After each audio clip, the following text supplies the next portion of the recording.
We're closely watching the demonstrations across Tunisia and the authorities' response to them. We're concerned about the high number of arrests. Some 778 people, we understand, have now been arrested since Monday, and around a third of those arrested, or at least taking yesterday's figure, which was a bit lower, around a third of those arrested were between the ages of 15 and 20, so very young.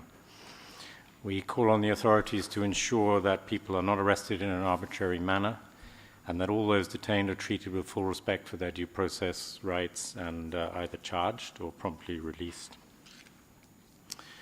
We understand, of course, that there has been looting, vandalism, violence, including damage to police stations and shops, and we call on all those taking to the streets to exercise restraint and calm.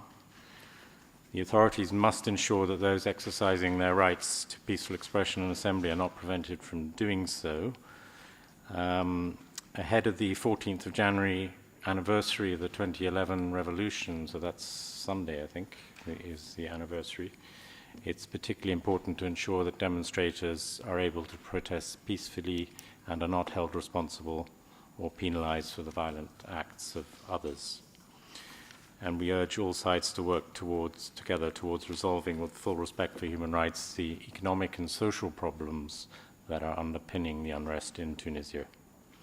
And our office there will continue to closely monitor the situation. Thank you. Questions? Lisa? What reports do you have, or what information do you have about the conditions under which the people who are arrested are being held? I think I confused countries of abuse, so I may be getting this one wrong, but I think I may have heard that there was torture that was going on there. Do you have any information about that?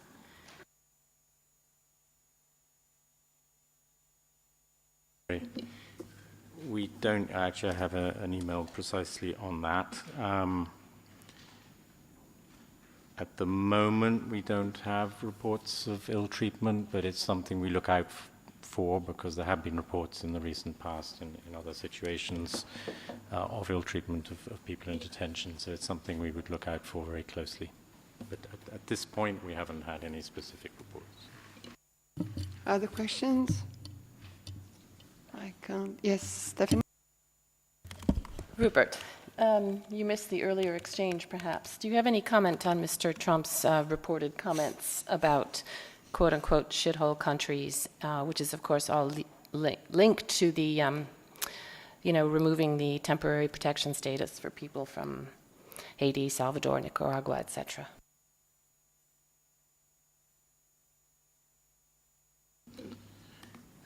Yes, we do have comments on that.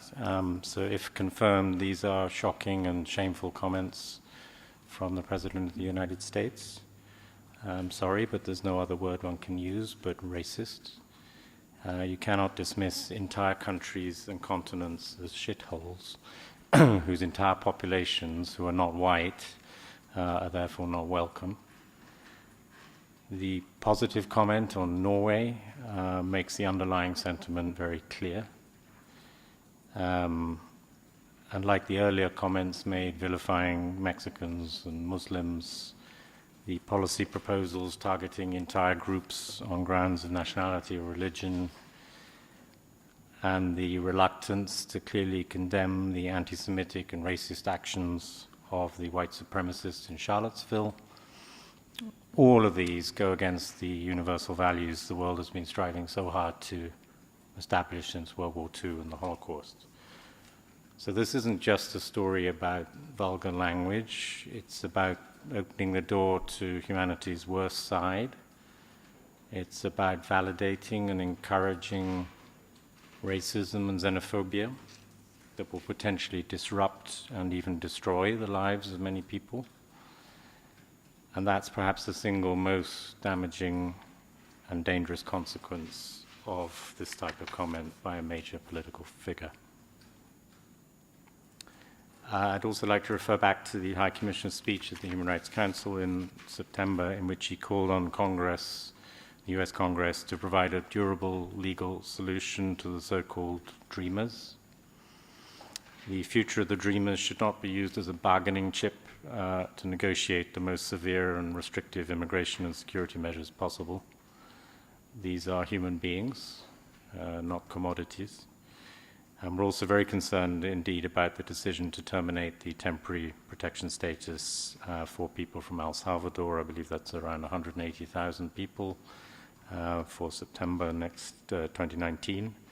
The TPS for Haitians, that's about 59,000 people for July 2019, and around 5,300 Nicaraguans, and that's for October this year.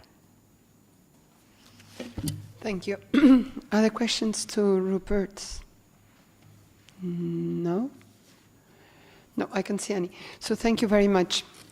So I've got only a few announcements for you.